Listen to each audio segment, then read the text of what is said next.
Hello, you are welcome, my friends. One of the biggest problems one of the causes of poverty in Africa and indiscipline starts from home. Many times when we were young, me personally, when I was growing up, when a visitor came at home, you just greet them and go to your room or go out and play. We never stayed around to listen to what they're speaking or to move around.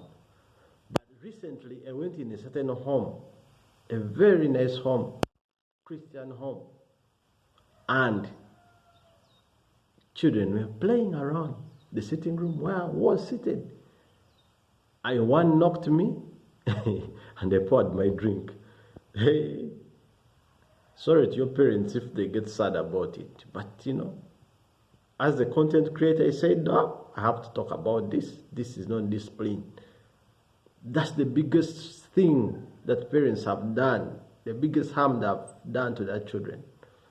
I remember one time when I had promised my daughter something and I never made it. She called me a liar.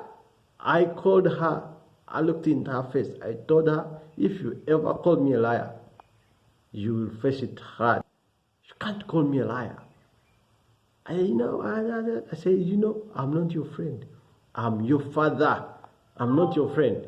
So if you are not respecting me, you'll have it rough. That's the tough truth. The reason why we have problems in relationships and at the workplace, because of respect. Your boss is your boss. Your boss is not your friend. That's how I know.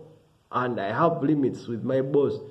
Why, even if they don't pay me on time, I can't start saying, hey, no, boss, my contract says, no, that's not how we are raised. So these children are indisciplined because of us, the parents. You have to tell them the truth. Your husband is your husband. Your husband is not your friend. Yes, your husband is not your brother. However religious you are, I'm not your friend. I'm your husband. I'm your father. If you're my child, let me get back to the parenting. You are my daughter or my son. Once I say something, I've said it. At the time when you're growing, you even don't look your parent in the eyes.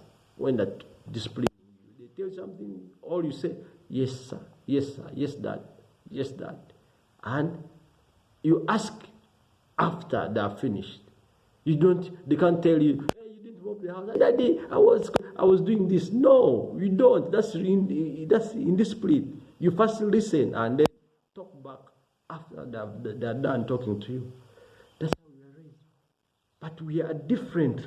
We are doing this different thing from what we were raised up to, the standards of Africa. We are copying stuff we don't understand. My friend told me in the US, someone reaches 18, they leave the house.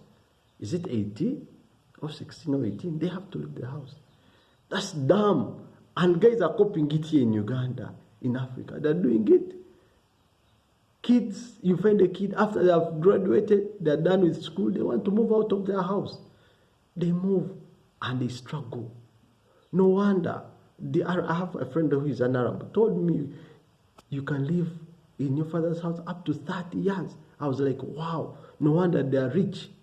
They are rich because they're doing a family business. Each member contributes.